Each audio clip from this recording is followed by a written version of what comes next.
Hello and welcome back to All for United. We're here to talk about the first few games of the season, really, and have a little bit of a season preview, at least for the first 8 games up until the international break. I can hear someone's speaker in the background. I'm not sure it is, so I'm just going to mute you all for now. One sec. Nice and smooth intro, fellas. Yeah, we're going to talk about the first 8 games of the season. Obviously, Ten Hag's first in charge in the Premier League. Before we get started, though, I wanted to remind everybody to make sure you subscribe, and we're 30 away from the 6,000 subscriber mark that we had set out at the end of last season before this start of this season. So we're really nearly there. I think we're at 70 this time last week. So I think we can do it, guys. If you're watching and you're not subscribing, please subscribe and let us know in the chat when you've done it, and we'll give you a shout out when we do that. So without further ado, let's get talking about the start of the season. So we're going to come to Faz first, and I put it out there to you guys in the chat before coming on that how many points do we think we're going to get from these first 8 games? What's your rough guess, and where do you think we're picking these up? How you doing, everyone? Hope everyone's all right, and thank you for having me on the show as well today, Simon. No problem. Big up the channel. You guys are doing some amazing stuff. Oh, there we go. I think he's entered as well. Right, first 8 games. People might think it comes across as, because normally I'm very, very cautious as to my takes on football. They somewhat say I'm a very negative person, but I actually think we can go and win the first 8 games straight. All of them. I really do think so. I really, really, actually, weirdly think we can do it. There's quality in there. There is a manager in there, a proper manager, serious manager in there. And if we actually tweak just certain aspects of our squad and our gameplay, we can collect points. We really can collect points. Liverpool's best side couldn't score against our kids. That's just what it is, isn't it? So that's just my short kind of take. We can really win all of those first 8 games. One of the only and main concern is the set piece and the defense back line. For me, I have no doubt at all that the midfielders or the forwards will be able to get us goals, but it's simply the back line and the goalkeeper is my issue. If we'll be able to, for example, keep certain games where we're not drawing or where we're not giving away silly goals and etc. So yeah, if we can tweak certain things, I think we can win the first 8 games. So you're going for, if my maths is correct, 24 whole points from the first 8 games. That is bold. I don't think anybody's going to match you on that. And to say you were negative, you've gone absolutely the other way on that one. So you've proved them people wrong. But I'm keeping very high expectation. I'm keeping very high expectation. Some of the games last season that we actually lost or drew, for example, we shouldn't have at all. There was a lack of passion. There was a lack of player presence on the pitch, lack of urgency, lack of willingness. And I think we have a lot of these things now. So based on that alone, I think we'll be able to collect points from all those. You might be in for a few periods of disappointment then, possibly. But hey, we're used to that after last season, aren't we? So, let's hope we can get 24 points. So the quality is there. I mean, on paper, you would back United individually to win each game on the day, but whether they can do or not is another thing. John, how many points are you going for in this opening 8 game? Are you quite as confident as Faz? I wouldn't sound quite as confident, but I think what I was saying before we went online, I think in September we're playing 3 consecutive Thursday, Sunday games. I think the first 2 games are what they expect us to win those games. Liverpool's interesting. I know we got battered to them last season, but that's last season. Like Pat said, we did beat them in pre-season. I know in pre-season there'll be a different game, but I do think that if you want to play Liverpool at home, it will be early on in the season. That's possibly when you have the best chance potentially to beat them. So I personally think that we can get a positive result out of that game. I would love to win that game, but would the draw be that disappointing? Possibly not. Sounds Fanta would expect us to win, but then September you got Leicester away, which is a Thursday night. I think that's the day the transfer window closes as well. Then we got Arsenal on the Sunday. Then I think we got to play our first Europa League game before we play Crystal Palace away. Yep. And then our second Europa League game before we play, Leeds at home. So you got to factor those things in as well. Personally, I would want us to get off to a good start. I would like to see us win at least 6 of our first 8 games personally. I think, and if we get a couple of draws in, I do think if we get somewhere between 18 and 20 points from our first 8 games, I will probably say that's a decent start. And I think that you do have to get off to a good start with the season. I know we're not going to win the league this year, but if you want to compete, when you think of the City and the Liverpools, when they're challenging for the titles, they drop very few points. You're talking about potentially winning, to win the league, you have to win 30 games, give or take 1 or 2 either way. So that's why I personally think you've got to look at getting a good start. And I will hope if we're going somewhere, I will want us to get off to a good start. And I think if you can win 6 of the first 8, maybe a couple of draws, I think that would be a good start. So yeah, are you hanging your hat on 18 or 20 there, John? I need to know who's the most positive and who's the most negative. I'll go 20. Why not? 20. I'm taking that as your final answer. You can't change your mind. Cool. Right, we'll come to Alex next. I don't know if you caught the first bit of the conversation there before you're coming on, but basically we're just guessing how many points, or giving our opinion on how many points we're going to get in these first 8 games. I've just tweeted it out now there and put the points that we got last year as well in those corresponding games. So you got Brighton, Brentford, Liverpool, Southampton, Leicester, Arsenal, Palace, and Leeds. And from that, in the corresponding games, like away at home and away, we took 13. So does that have any bearing on your opinion of these games, or is that dead and buried that season because we have forgotten about it a little bit, haven't we? Yeah, I mean, obviously this is difficult to compare. I think last season to this season. I hope it's difficult to compare. If it's comparable by the end of it, then I think we're all going to be counselling, heavily drinking, to say the least. Yeah, I'm ready already. In terms of the first 8 games, I think I've always been a believer of, it sounds silly, but I've always been sort of a believer of 1 game at a time. So the most important game is the Brighton game. Mm-hmm. That's the most important thing. Brighton at home, Old Trafford. There should be a positive atmosphere. Start of a new season. You're gonna have you're gonna have a few new signings who are probably going to be making their debuts. You've got Ten Hag's first sort of competitive match. Should be a good atmosphere. Hopefully, the main thing is the Brighton game and getting off to a winning start. That's the most important thing. Then we can turn our attention to the other games. Obviously, was it Brentford next? Brentford away. It'll be it's going to be a difficult game because Brentford are, they're a difficult team. But again, it's one that, we're hoping for. Liverpool's one of the games that obviously we all look for at the start of the season. Or I certainly do. It's always, when do we play Liverpool? When do we play City? And I do agree with John's point that I think this might be the perfect time to sort of play Liverpool because 3rd game of the season, they hopefully won't have hit the stride yet.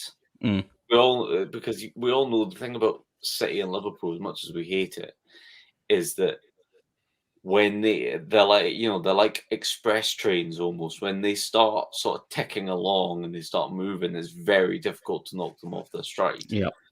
So the hope would be that 3 games in, they won't have found their stride. So maybe we can, find them at a potentially weak point.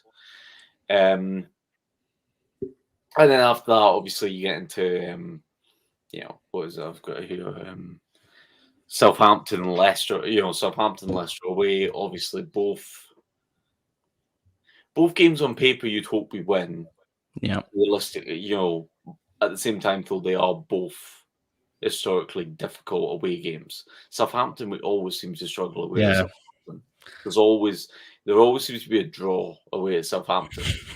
Yeah. So maybe Ten Hag can be the one to break the streak, and we actually win away at Southampton, and then the world ends the next day. And then as soon as we get into Europa League territory, obviously it then becomes about managing the squad. Yeah. And then obviously Arsenal, Palace, and then end the run with the old enemy in Leeds, which the little score 6, won't they? They always do. Yeah, I'm actually interested. It might not be as easy this year now that Bielsa's gone. It's a shame, but like Bielsa always played. True. Bielsa's sort of stubbornness to play his set way actually played into, always played into our hands, especially under Ollie, because we were such a counter-attacking side. In terms of points tallies, what was it? 24 I might be saying 18 points. 18 sounds reasonable to me, I think. Yeah, I think if we ended with, if we came out of it with 18 out of 24, I don't think you could be annoyed really at that. Like realistically, in sense of like what we're going for this season is obviously going to be top 4 and one of the cup competitions. That's realistically is where we're going to be. So 18 out. I think 18 out of 24. If you offer me that right now, I'd bet your hand off. I'll take it as well. Take it as well. Gav, we're going to come to you, my mate. How are you doing, pal? Have I muted you or have you muted you? Hang on. You muted. Not too bad, thanks. Hope everyone's doing well. I can echo what everybody else is saying, but for me, obviously, the two tricky ones, Arsenal, as much as everybody banters Arsenal, we have tended to have quite a lot of draws with them. So that's another team where the points aren't guaranteed. But the hope would be with quality manager comes the quality coaching. With the quality coaching comes the quality style of play, quality players. And before you know it, you're beating the teams where before we'd have struggled with the low block, with the Brightons, the Leeds, the Burnleys, teams like that where Leeds, were the only ones where we could guarantee goals. But a lot of the teams that sat back, we struggled to break down. So I'm forecasting that we'll get a lot more points this season where we probably wouldn't have over the last 3 seasons. Looking at the schedule, I think the tricky ones are Liverpool, but they've just lost 1-0 to Leipzig. Then they can't use the excuse, we played you in the first game of the preseason. So, literally 2 weeks away from match day. And as echoed by, I think it was Rue, was it? Alex. Having someone like Liverpool very early on in the season, without them getting into a full head of steam, is a good thing. And especially having them at home as well. Having that advantage with Old Trafford rocking, with the new buzz of the new manager and all of the things that go into it, I think we could get points out of it. So I'm looking at maybe 18 and possibly more if we get the Liverpool result. Yeah, I mean, like you've made good points, all of you, on Liverpool, and they are integrating a few new players. I mean, I think the loss of Mane can't be underestimated, and I think it's going to take a little bit of time. Whether this Darwin Núñez is going to be the answer for them or not remains to be seen. But yeah, 3 games in, they definitely should be a bit rougher around the edges compared to further into the season when we don't want to talk about what happened last time. But hopefully that doesn't happen again. So I mean, just as a comparison as well, I was going to tweet this out in a bit, but you can have it now. After 8 games last season, we were on 14 points in 5th, which I think we can all safely say we were disappointed in. But Chelsea had 19, they were top. Liverpool had 18, City had 17. So, yeah, I think the region of 18 that Gav and Alex were talking about, you would be pretty satisfied with that. You're looking at second or third, and that'd be decent for us as a start, as a building base, considering where we've come from last season and the fact that we got a new manager and a few new players to integrate. So that's worth bearing in mind. So we're going to come to Satin now. How you doing, mate? You've not been on for a while. Yeah, I know. It's nice to be back on and join the lads and have a good conversation. Yeah, I had between 16 and 18 points in my head when I looked at the fixtures. And I am one of those people that actually do compare results of what we got there last year to what we got this year, just to see some sort of, not necessarily always progress, but just to see have we still struggling against these type of level teams. For example, like Palace away and like the Southampton one that was mentioned, like we always seem to get a draw against those teams. So it'd be good to pick up wins against sort of the Palace away and the Southampton to sort of see, right, that's a little bit of progress there where we do struggle in years against them. Now we've actually picked up and put the points on the board.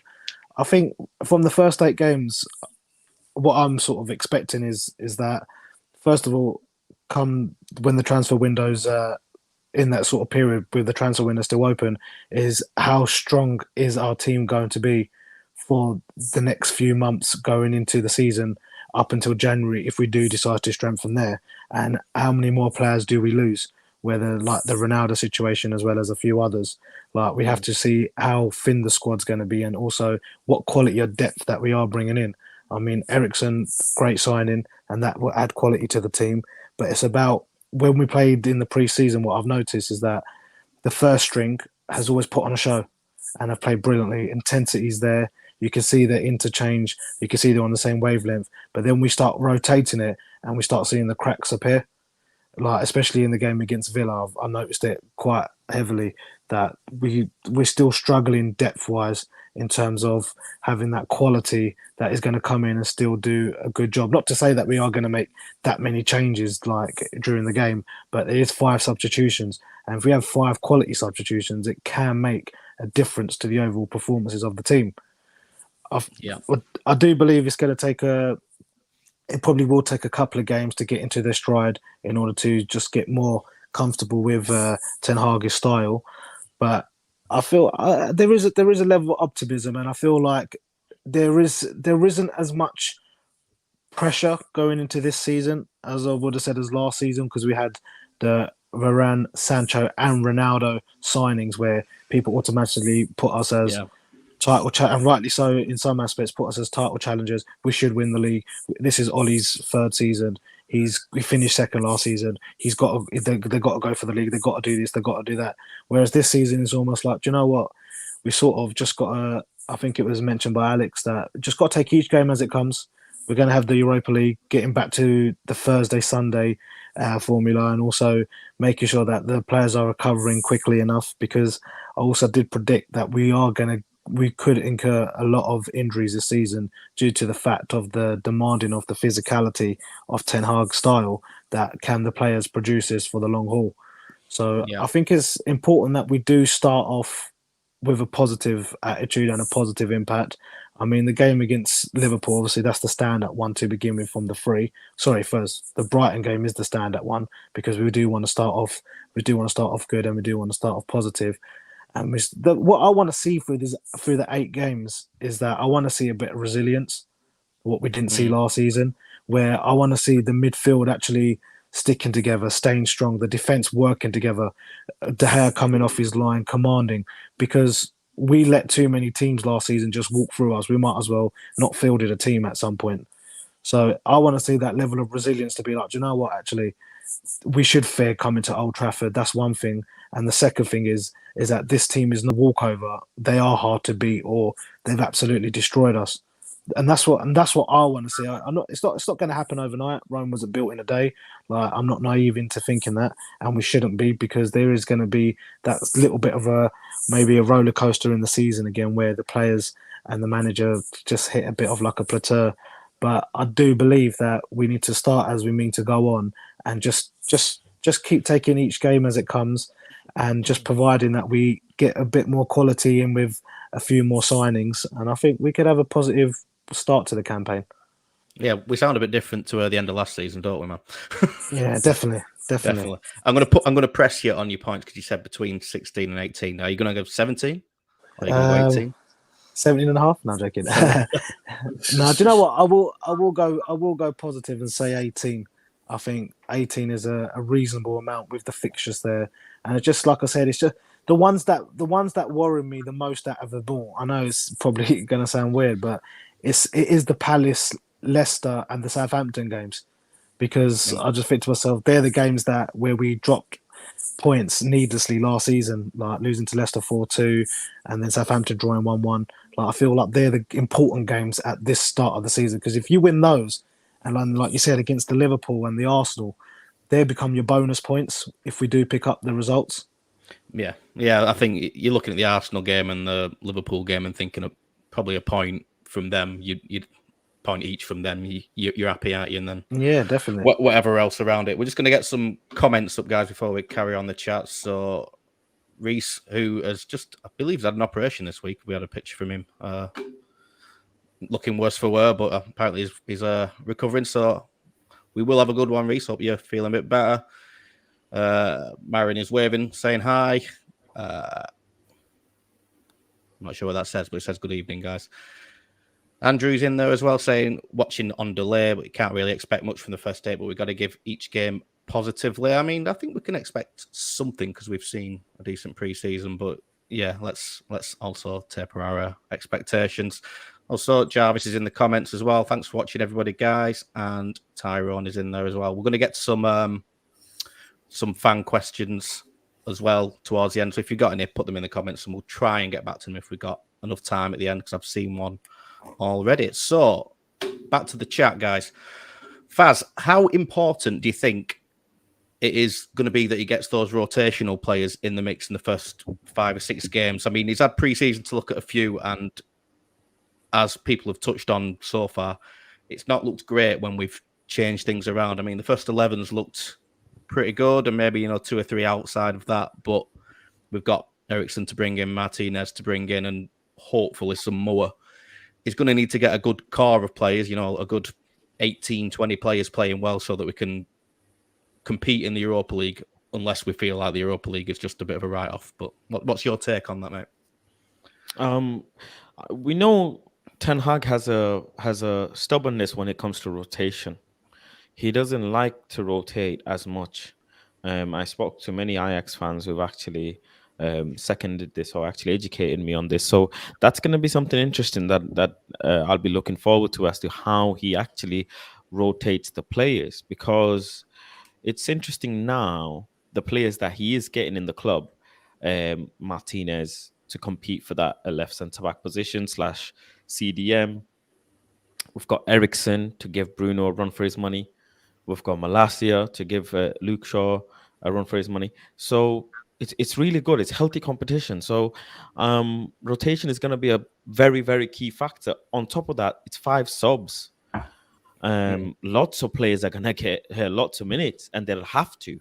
And that can be used really well to be able to minimize injuries, to be able to make sure players on the bench are also performing at a high level and not just staying constantly on the bench and not getting crucial minutes. And this goes for obviously cup games, league games, whatever it is. Players, for example, who may have been fit, who have been injured before and were fit and not getting a chance, they will be getting a chance. The likes of Van der Beek, who may not have had the best minutes. The likes of Eric Bailly, who's been really badly injured or has a bad injury record, but then he was fit last season under Ralph, and Ralph didn't give him minutes. So that those things will be ironed out. I don't really know. Is Varane injured? I'm hearing he's injured. After today or something, behind the closed doors game or something, I'm hearing he's had another knock. So wouldn't be very surprising.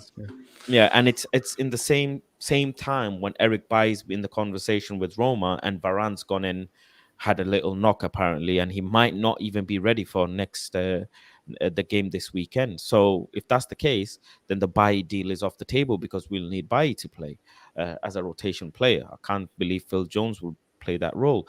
So, rotation, especially this year, not just for Ten Hag, but for every manager, will be a very, very key issue because of the 5 substitutions.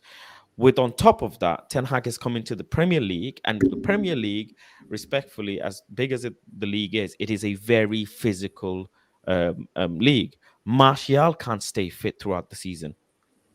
As much as we have Martial fan base and Martial, I keep hearing, he doesn't stay fit all the time. He doesn't. So can't rely on that. Rashford isn't firing fully yet. So out of the back 3, out of our RMS, the R and the M aren't working.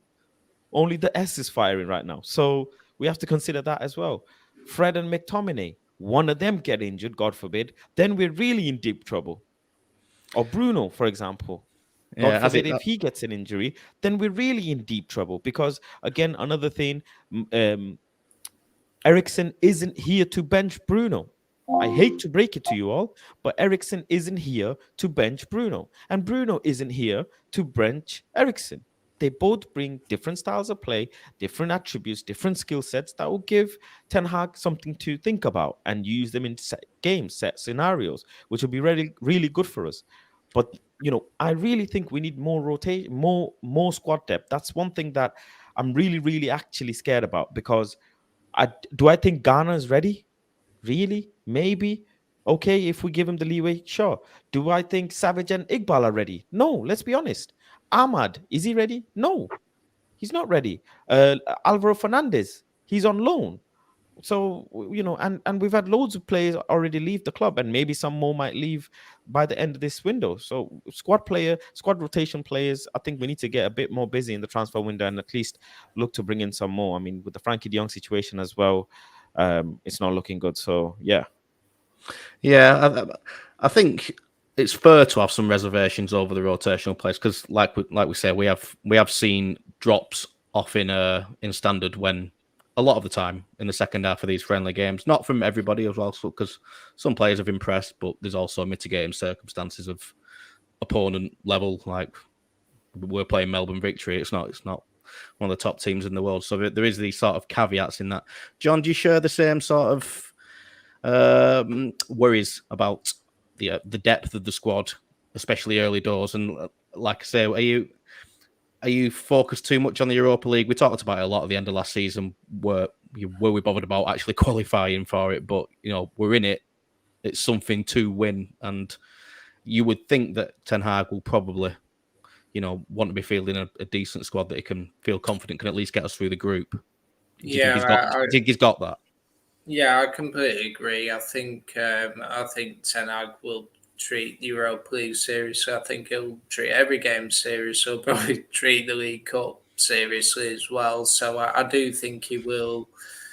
I think it'll be interesting, the rotation debate. I do think at this moment we don't have enough depth. We do need a midfielder, whether De Jong happens or not. I do think we need to get him in.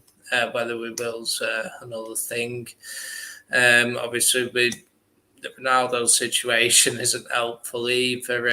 We don't know whether he'll go or not. It doesn't appear that any clubs might want him at this moment. So I do think you might see a little bit of rotation between Europa League games and Premier League games. Like I mentioned, for example, if Ronaldo was to stay, he might go. But if he was to stay, I can't see him playing in the Europa League and Premier League. I do think he will play most Premier League games if he stays, but I doubt he'll play in the Europa League. So that might give Martial more game time and that kind of thing. So I do think he will probably go with most players in his first 11. So the first 11, most players will pick themselves. I would have thought. I do agree with Vaz. I don't think he'll rotate that much. I do think he'll, and also you got the 5 sub rule as well in the Premier League this season. So I think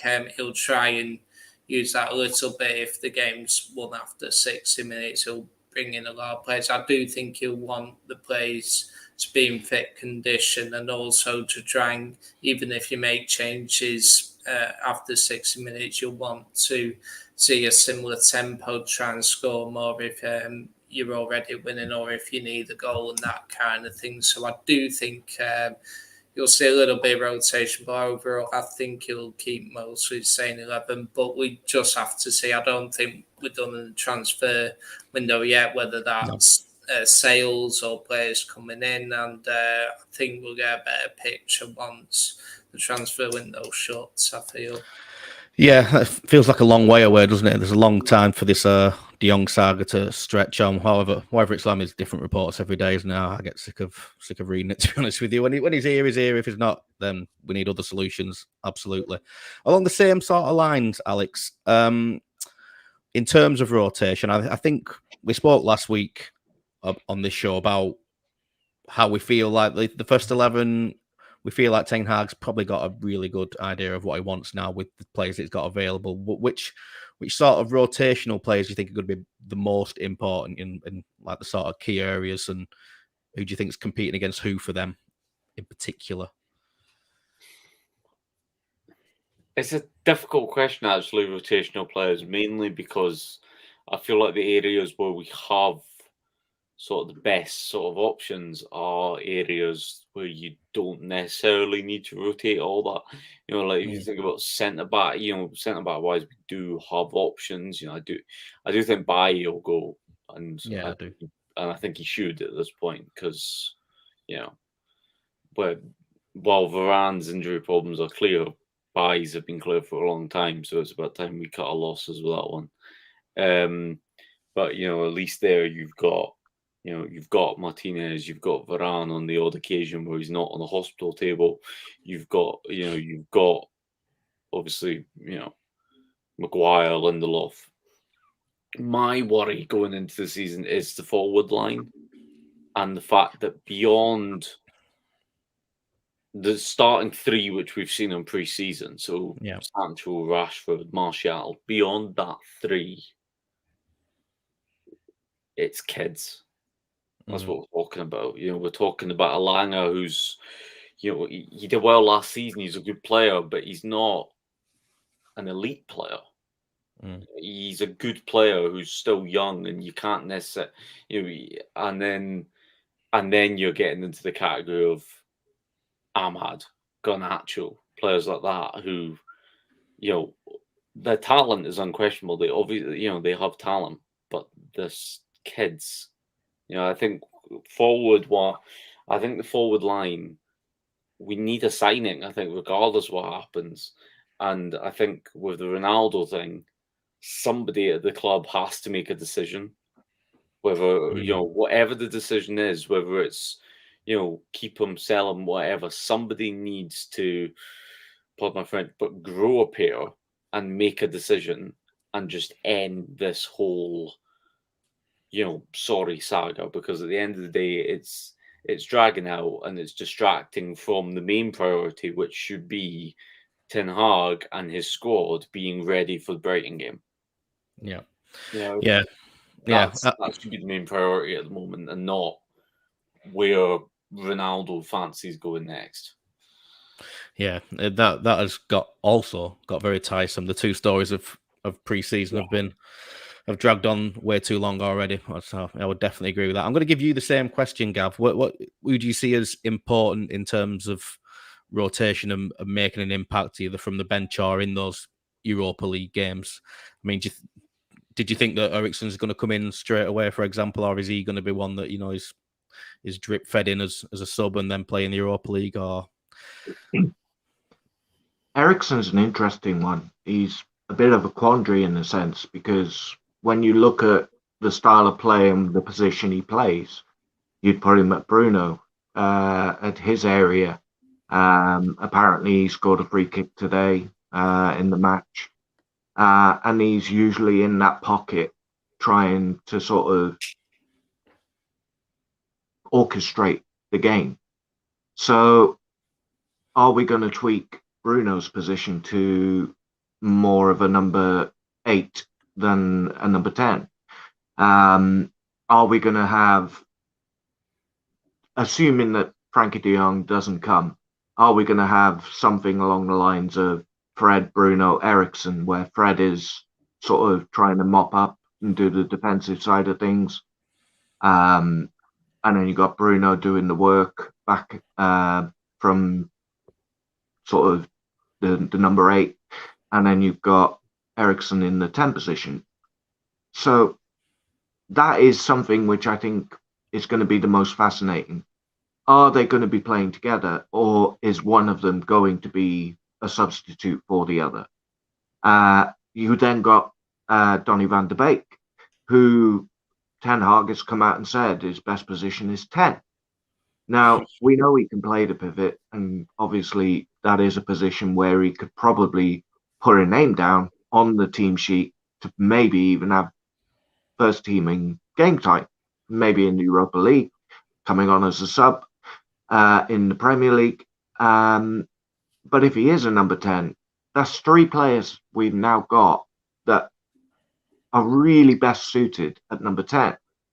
And yet we're lacking with the defensive side of player, because although Fred can do a job, and he's been quite good under Rangnick and the beginning of Ten Hag's pre-season, he has limitations, and we all know about McTominay.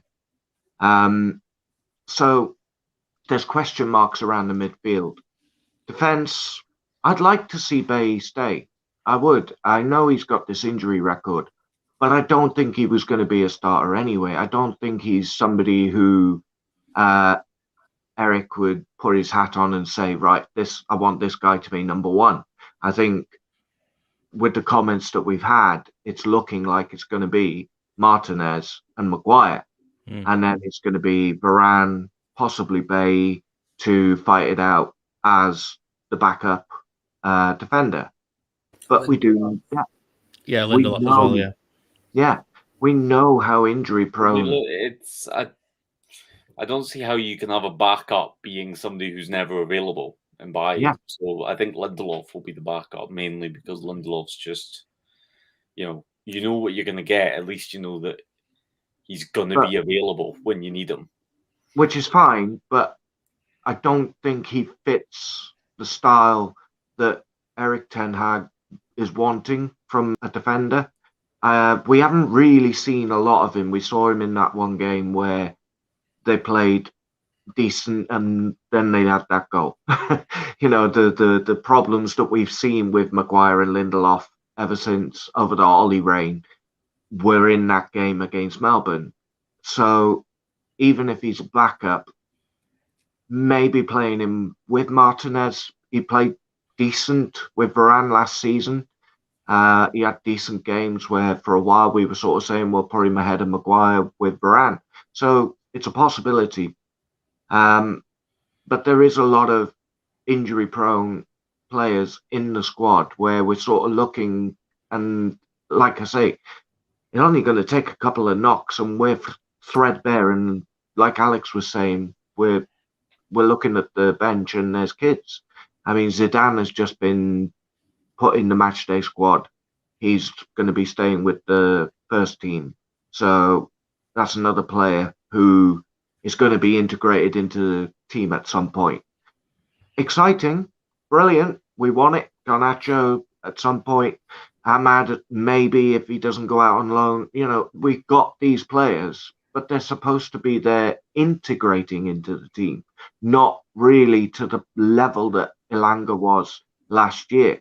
He sort of went from being Rashford's understudy to first team, and Rashford was sort of his understudy because of Rashford's poor form. And he was sort of thrust into it, and he did a fantastic job, but he wasn't to the level really that we'd hoped that he would be, because it was pretty much his first full season.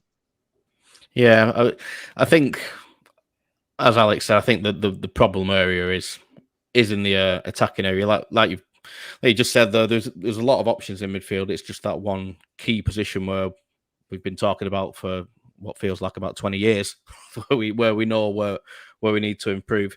Sati, what's where are your concerns in rotational players? I mean, I think we're pretty well established that we need to get them, or Ten Hag would ideally need to get some up to the same sort of level as the first choice 11. So who do you think stands the best chance of contributing from the get-go, really?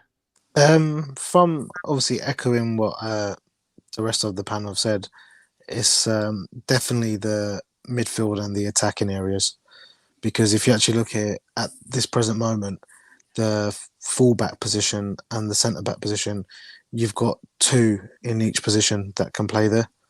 Where in the midfield, you can, if you took Fred and Scott out from where they're playing at the moment, the only ones that really can do it there is probably Garner, who's actually naturally can play in that position. Otherwise, we're just going to be doing what we've done for the last few years, putting people in positions where they shouldn't be. So it's key that we look at the attacking area, and it's key that we look at the midfield area more importantly, because if you look at most of our preseason game, we start from the front. We start off from the front, the pressing style, and everything is led from the front. So, again, I keep going back to the demands of like the physicality. There will be times where the players are going to be burnt out, and they are going to be tired, and they are going to be picking up knocks and injury. So they're the key areas that we need to focus on.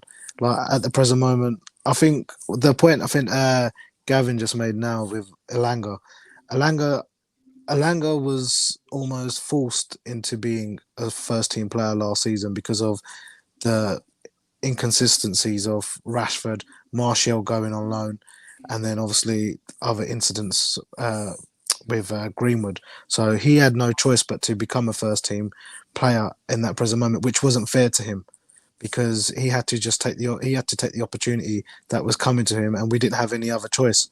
And I think that's the point with Elanga. I think that regardless of like the Ronaldo situation and what happens there, we do need to bring an attacker in. I mean, it would be ideal that we bring someone off the bench that we know that, you know what, they can create something. I've seen Ahmad a few times in the preseason, and I see him a couple of times even a couple of years ago last year when he was playing a couple of times, and he just is not ready for that next step in our team just yet. He will be. I do believe that there is a lot of potential there, and I do believe that he can become a really, really good player for United, and he will be a starter. But I think it's really important that he does get the experience in England, whether that's going on loan to another Premier League team, whether that's dropping down to the Championship or something. But he does need to get more experience because at the moment, I don't think he's going to cut it to come off the bench and cause problems for other teams. Where I know whatever the situation was with Cavani and sort of the later end of his sort of time at United, but having someone like him off the bench gave us a different dimension and gave us an option in which we could actually say, do you know what, we can get a goal, or we're struggling here. He will provide us with something, a different dimension, a different outlet. At the moment, how it's looking is that it's the front three at the moment does just pick itself. Like there's no other ways about it. It's been majority of the first 11s during the pre-seasons. So I do think that attacker, whether it's a player that could play across all three or is just simply a centre forward with the situation what's happening with Ronaldo at the moment, I think that is really important, and definitely we need at least one, probably two midfielders. That's my key worry, because once you start getting into the Thursday, Sunday routine, that's where you're going to see the problems. Yeah, like I've touched on, I think it's pretty clear to everybody. Regardless of what happens with Ronaldo, I think the forward area that compared to this time last season, where we were looking at options of Cavani, Ronaldo, Rashford, Sancho, Greenwood, Martial, Elanga. We had plenty of options. Now it feels like we've got 4, possibly 5, and then like everything below that is a gamble, or especially when you're trying to get some momentum at the start of the season. So it is a little bit worrying. I just wanted to do a quick fire zip round you all, guys. 3 quick ones. I want the toughest game out of the first 8. the most exciting, they can be the same one. And are we going to be happy at the international break? Yes or no? So it's not a long-winded thing. I just want to know how you feel and all them, and then we're going to talk about some transfer stuff and probably some of the Ronaldo circus that was happening yesterday. Get everybody's take on that. So, Faz, your toughest game, the most exciting game, and will we be happy at the international break? What's the last one you said? Will I be happy? At the will be as fans, will we be satisfied with where we are at the international break? Because quite often, we get to that, we crawl into that international break and just wanting it to reset again. So will we actually be satisfied at that point this time? Okay, the toughest game, I would say, is going to be Liverpool. It has to be, because we know Salah, he likes to make tweets and say he wants to get it back in XYZ, vengeance and all of this stuff. So he's probably thinking, we've done Liverpool 4-0 and preseason, and I don't believe in preseason. I believe a game is a game, right, at that level. So I think Liverpool will want to get it back. Most exciting game, 100% Brighton, 100%, because it's the first game. It's going back to Old Trafford. It's like walking down that aisle on the day of your marriage, but I'm not even married. I went and visited Old Trafford last week. I was missing football so much. I drove down to Old Trafford at night just to stand there and kind of reminisce. So yeah, it's the first game for me. Just excited for my manager, for my players, for my club, and another season. And the international break. I think I have this sort of like somewhat satisfaction and calmness that a manager is here, that there is no if, buts, and maybes with him. We all know who he is, what he's capable of. And I think overall, if we bear with him and give him time, he'll come through. So I think I'll be satisfied. Yeah, I will be satisfied. Yeah, I'm hoping so, because it feels like it's been a while since we actually felt like that in an international break. John, same question to you. Most exciting game, toughest game, and will you personally be happy at the international break? I think the toughest game, I do agree with Faz, where Liverpool will be a tough game. Although I do actually think maybe the Crystal Palace away game following, I think, because that follows our first Europa League game. And so I think that potentially could be our toughest game, as well as Liverpool. Most exciting game. I'm feeling the Arsenal home game might be a good game to watch. I just got a funny feeling, so I think that could be an interesting one. And we'll be happy after beating Leeds, of course. I will. That is a good take on it. Yeah. I'll be very disappointed actually if we've had a bad result going into that international break, being Leeds at home and how it's gone over the last few years. Alex, I'm going to give you the same question. Obviously, I'm not going to leave you out. Hit me. Toughest game's Liverpool. It has to be. Most exciting game, I also think it could be Liverpool, mainly because, as we touched upon earlier, this early in the season, hopefully they're not quite sort of at a full head of steam. Hopefully they're still sort of settling players in, and as such, it's exciting the possibility that we could go into a Liverpool game and actually stand a chance. And after the way last season went, and as much as I try and forget that, as much as the way that went, if we could start the season by beating them in the league, that would be that would be exciting. Yeah, that would be fantastic. And then we'll be happy going into the international break. I hope so. That's obvious. Yeah, it's. I think, I think we will be. I have faith in Ten Hag. So, I think so. Good. Some positivity around tonight, guys. I think we're starting this season on a good footing on this channel. let's give it these 8 games and see how we feel then. But hopefully, let's carry it on for now. But Gav, yep, same question to you. I mean, have you got anything different to me for the exciting game? Maybe the Arsenal game or the Brighton game has been mentioned as well. Yeah, I'm definitely going a bit left field with my choices because I actually think that the Liverpool game, there's going to be a bit more anxiety before the match because it'll depend on the team sheet. Because if there's the majority of the previous 10 years team, then there's going to be a bit of anxiety as to whether they perform to the level that Ten Hag wants them to, or whether they're going to replicate what happened last season. So I think signings will depict whether we go into that game positive or with a little bit of trepidation going, well, actually, hang on a minute, we know what these players have done in the past. So for me, I would say the most exciting is probably the first day of the season because there's no negativity. It's nothing but positivity. It's the start of a new season, start of a new reign, a new journey, and there should be nothing but optimism. And where we go with regards to the international season, especially over previous seasons, the international break, it's sort of used to be our therapy session. We'd get to that point and go, just breathe and relax, and then hopefully bounce back. I mean, we bounce back more times. Well, I ain't going to finish that sentence, but anyway, the hope is that by the time we get to pre-season, the international break, we won't actually want to have the international break because we'll want to carry on the form that we've got. The toughest game for me, I actually think is going to be the Arsenal match because last season, Arsenal were very close to getting top 4.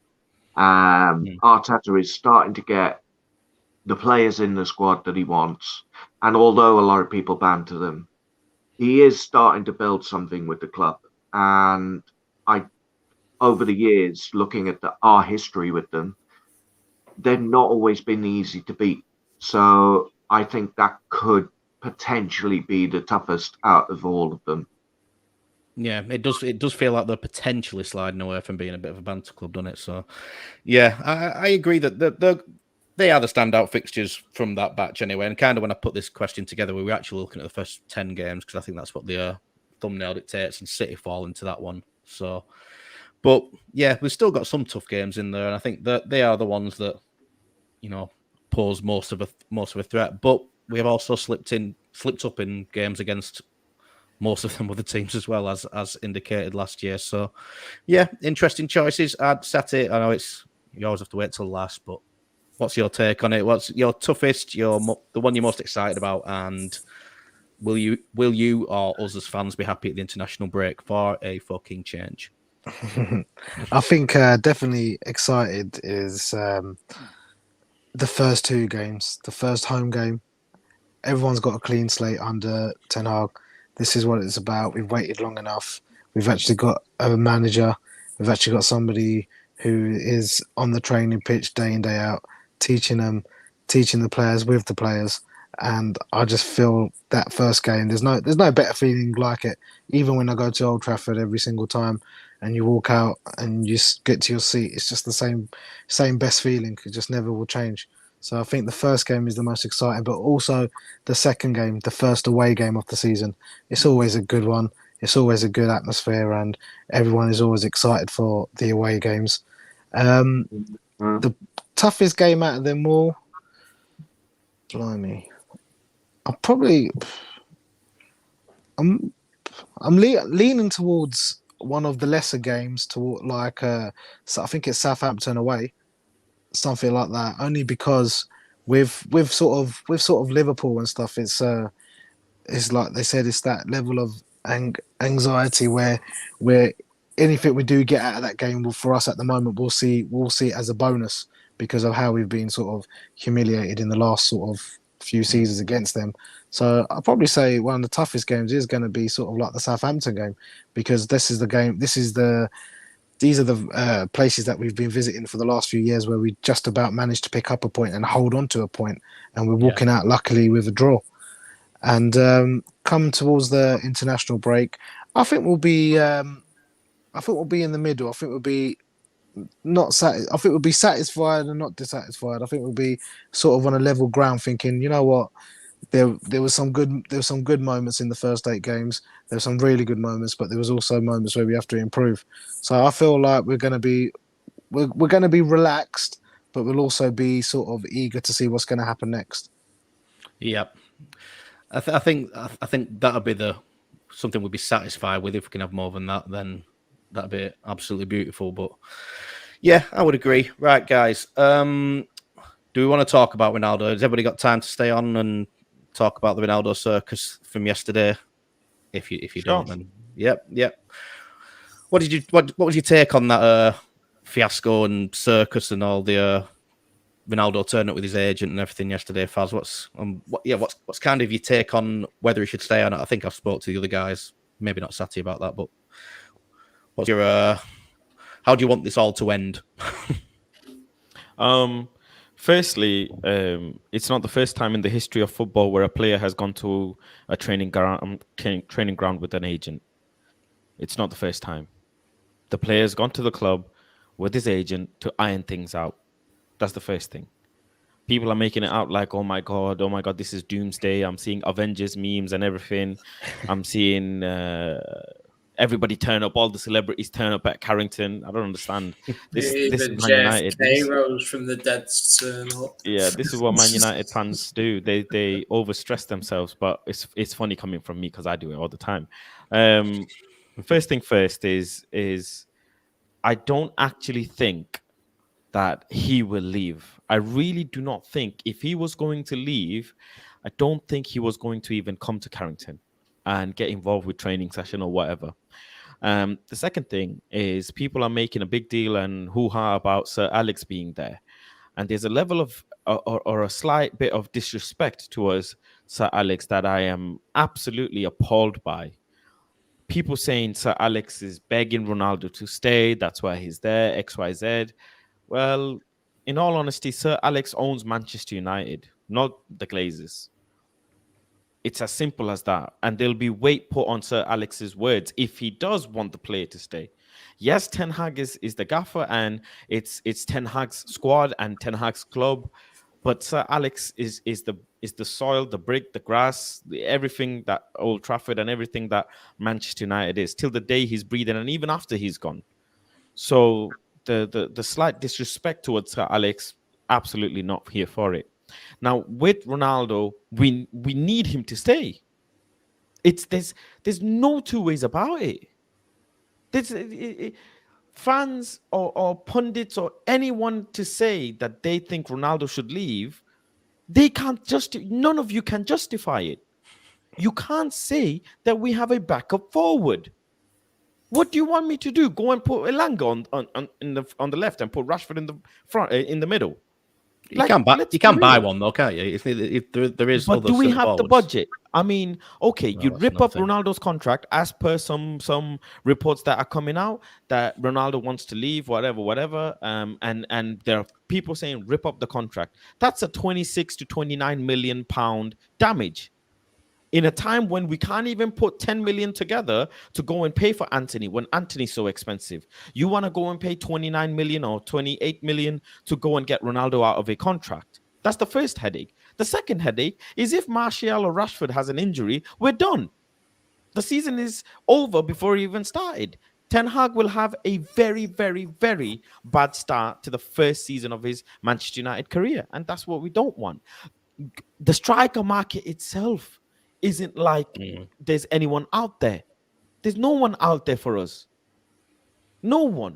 And people keep saying the style of playing, this, that, the other. There's no strikers out there except for this 19-year-old kid from Salzburg. Except for this 19, and can you rely on this 19-year-old kid? No, because he comes out with a lot of pressure. I'm not saying Ronaldo should be starting. I'm not saying Ronaldo should be in the starting 11 straight away, XYZ. No, but we need him as a squad player. Forget even, just for 30 seconds, forget his name is Cristiano Ronaldo. He's just a centre forward, and we need an additional centre forward, and he's already here. If this was any other player, you'd want to keep him. But because it's Cristiano Ronaldo, people are saying, well, he should leave. I don't want this saga. I don't want XYZ. Well, you know why you're annoyed? You know why the fan base is annoyed? It's because Frankie de Jong and Barcelona took the mick out of Manchester United. That's why. And that is why people want Ronaldo out when actually we need him. He guarantees at least 15 to 20 goals at minimum. So Martial can be relied on. So I think from my perspective, he should stay just for one season. Yeah, I'm not sure people necessarily balance the two against each other. I think everybody just views them. I think a lot of people view them as separate headaches. To be honest with you, and the Ronaldo thing's just its own entity for me. But some points well argued. He is a centre forward, and we are short in that area. It's just Johnny. It's just kind of the circus around it, though, isn't it? I mean, yesterday, regardless of what was going on, I mean, we knew that Ronaldo had been told to come back to training. He comes in with his agent. Fair enough. Yeah, that has been done before. And then obviously Sir Alex turns up, and everybody else turns up, and apparently it was for a separate football board meeting. But surely, if that is a separate thing and he hasn't come to talk to Ronaldo, surely you take that meeting elsewhere and you don't add to the circus. I mean, that struck me as weird, unless it was all meeting Ronaldo. I mean, I don't know the ins and outs. I've not really read a lot on it today, but I had read that it was separate, the reason for Sir Alex being there. But what did you make of it, and how and when do you want this to end? Presumably straight away, but I just think that I mean, has a lot really changed following the meeting in terms of like Ronaldo's just stated what we knew already. He's just told Ten Hag in person he wants to leave, and the club have responded by saying, no, you're not for sale. So I just think that while this big meeting occurred, nothing came out of it which wasn't new, I guess, apart from they decided to have a conversation with each other. But I just think that, I mean, one thing I hasn't touched upon yet, it doesn't appear there's that many clubs pushing Simon Ronaldo. I think there's some clubs that may be interested in that kind of thing, with Chelsea, with the Bayern Munich, Atletico, although they're fans, but I don't think their supporters like the signing. So I think Ronaldo might potentially be running out of options. I do think the club does have a lot of power and at this present moment, because Mendes say yesterday, he's like, yeah, we want to go, we want to be sold and all that. I was like, all right, well, what clubs are going to do a deal then? It's like, well, they can't say yet they have any. They've only said some clubs are interested. So I think at this moment it's looking like he will stay until we receive an offer in that. And I do think, rather like the young deal, you wish it would be over, but I just don't think it'll be officially over until the transfer window closes, and that'll be another month. So I do think, unfortunately, it will drag on and on and on. And I just think that I do think at this moment it's more likely that he does stay, but that's not to say he won't leave. So we'll just have to wait and see. John, that's not in terms of him staying or going or anything like that, but dragging on and on for another month or so. That's not what I wanted to hear. It's not. No, it's just not. It's out of my hands, Simon. I apologise. I thought you had more influence than that, man. Alex, what did you make of it all yesterday, and how do you want it to be resolved? I can't remember if we actually. I know we touched on Ronaldo last week on the show, but I can't remember if we actually put ourselves in any camps of why we want it to be finalised.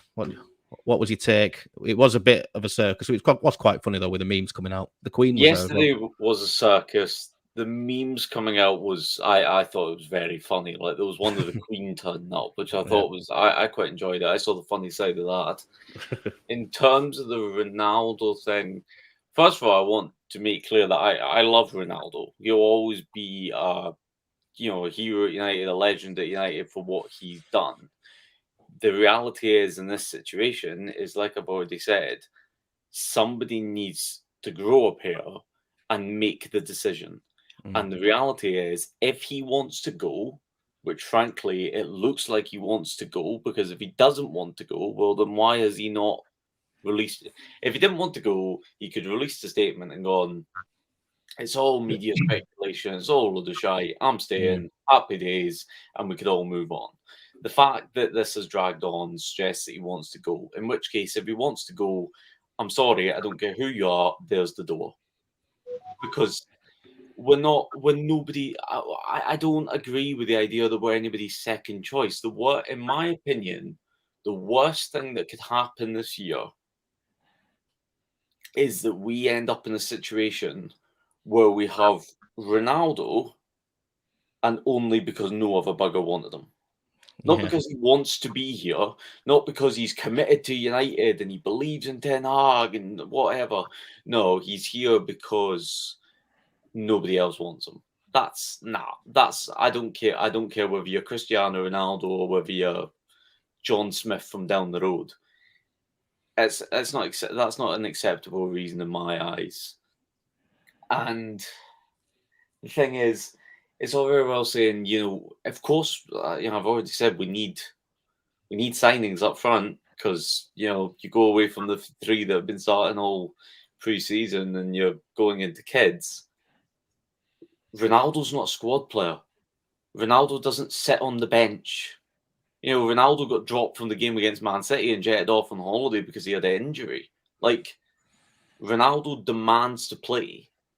So he comes in and he will play. And that's fine. We know what he'll give us. He gives you goals.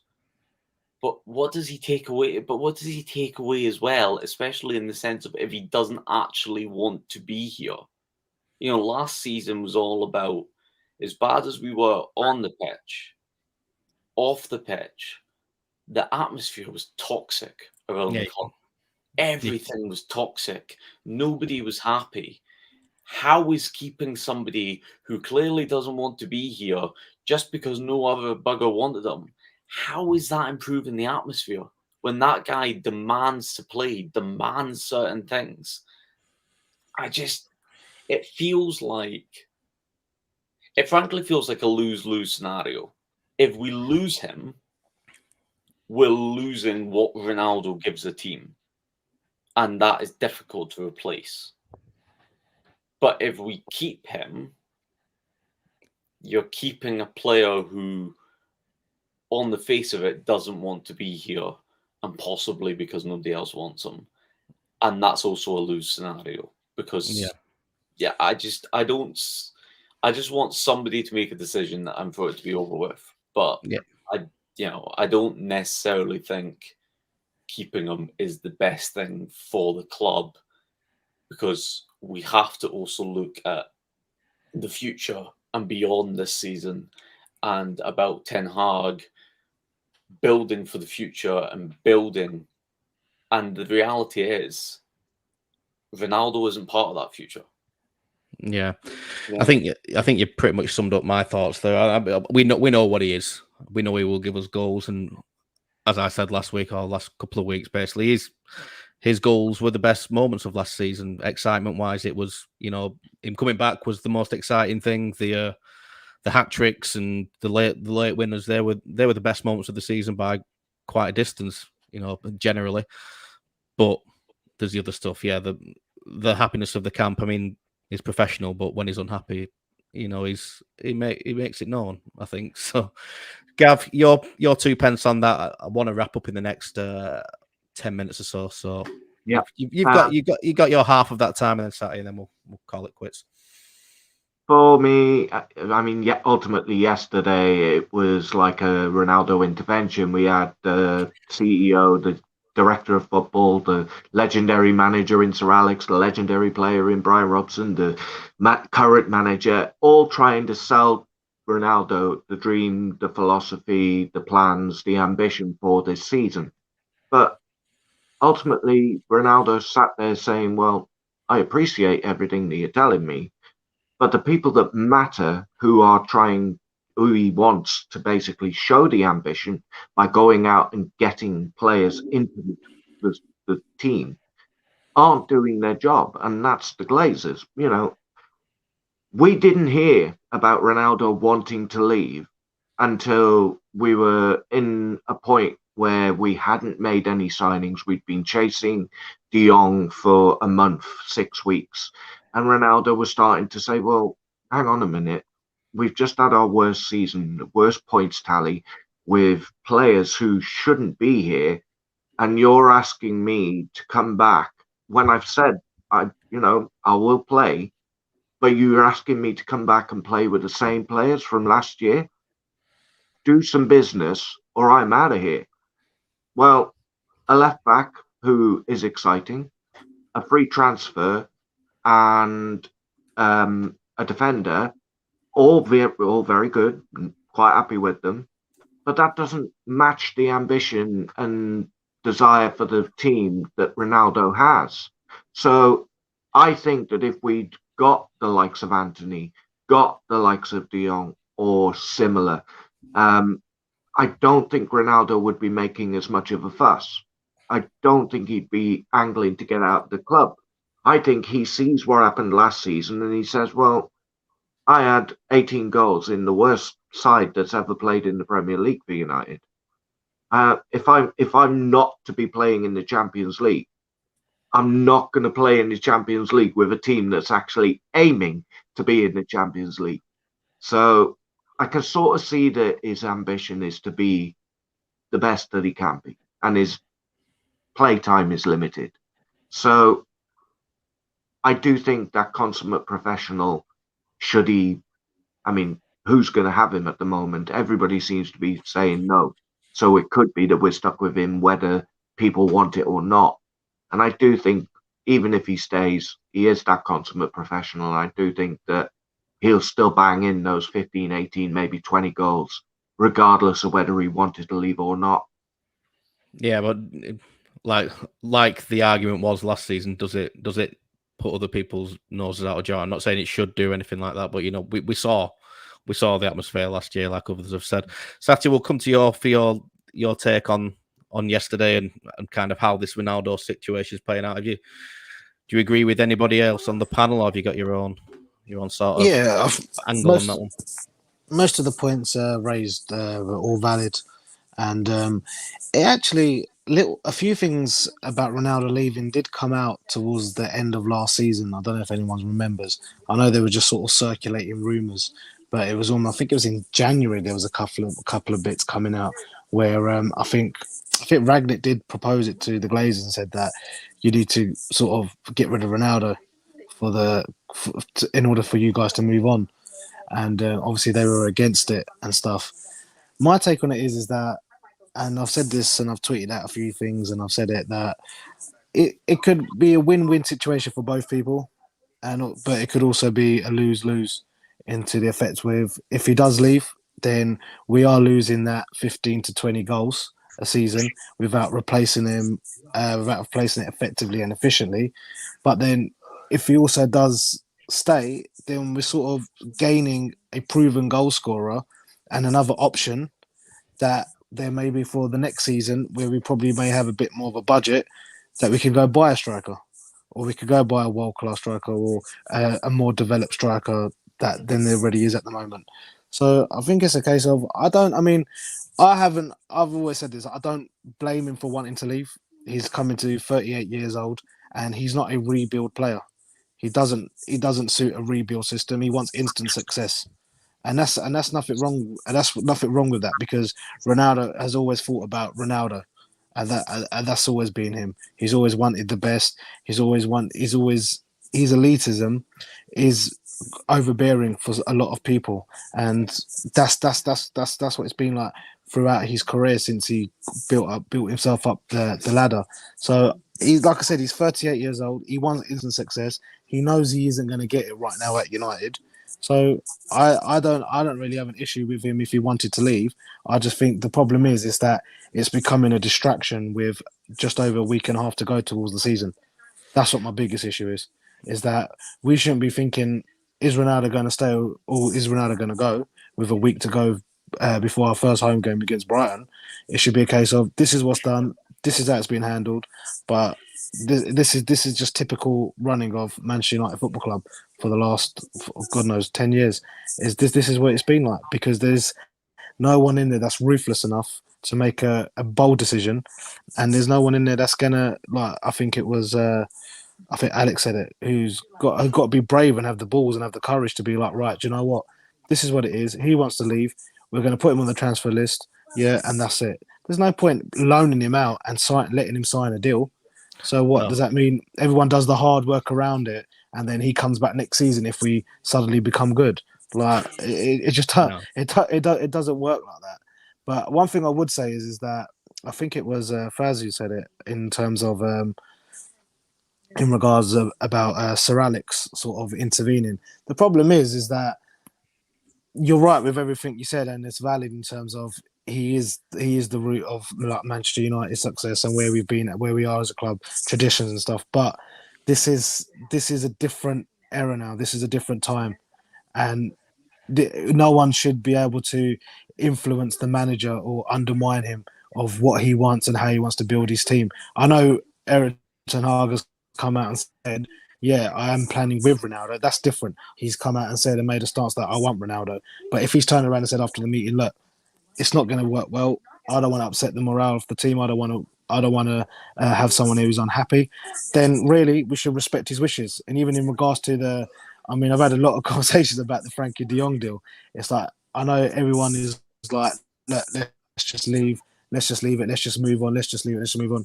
I'm pretty sure. I mean, unless I know we are very, very, very poorly run at times, and we have the worst sort of structure in world football. But I'm pretty sure if they didn't have an inkling of him wanting to join, they wouldn't be sitting here 12, 13 weeks later, still not looking at other replacements just in case. I do believe it is a matter of him getting his deferred wages from Barcelona, and then the deal could be concluded. But end of the day, we've screamed for the Glazers and for the board to back the manager's choice of players, and this is probably the first season since probably Jose where Jose's first season that we are actually doing that. And I think if he wants Frankie De Jong at all costs and it does turn up late, then he's got the player that he believes that will be the future and will be the model for Manchester United. And me as a fan now, I support that because I remember when we sold Ronaldo and we sold the big names and we end up getting people like Obertan and Bebe and stuff like that, where we wanted sort of the Benzemas and players like that. So we've seen it. We've seen the pattern. And now it's a case of that he wants these type of profiles to fit his system. Then we've got to support and back it. I just for me personally, looking at all the deals and with everything that's going on, I know it's a bit off topic with Ronaldo, but I just can't see United going this far for a player that does not want to join. I just don't know. I just think it's just I just can't see it. But equally, it wouldn't be surprising either, would it? Well, no. I think we're going to leave it there because I believe some of our panel have to get off. So I'm just going to wrap up by saying we are about 30 subscribers away from getting that 6,000 before the start of the season. So if you are watching, like I said earlier in the show, hit that subscribe button and help us get to that figure. I think we can do it by the weekend, never mind the start of the season. So yeah, get involved in that. Keep liking, sharing, subscribing, retweeting, all that good stuff for us. And follow all our panel on Twitter if you can find all the handles are there. I think you can, they all post good United content, so it's well worth a follow. We've got some more shows coming up on the channel later in the week. So today's Wednesday, so Thursday we got a tactical special. They've been going down really well, so if you haven't caught up on them, catch up on them. Friday, I think they'll be looking ahead at the 2 friendlies coming up over the weekend, and then there's the regular Sunday show as well. Last word with Callum or Ben. Ben's also got a transfer program with a transfer show with a well-known journalist on Friday lunchtime, so keep an eye out for that as well. In the meantime, guys, I will see you next week. Thanks to all my panel. Thanks to Faz. Thanks to John. Thanks to Alex. Thanks to Garth. Thanks to Sati. Good to see you all, fellas. And we are going to leave it there, and we'll see you next time. Cheers. Bye.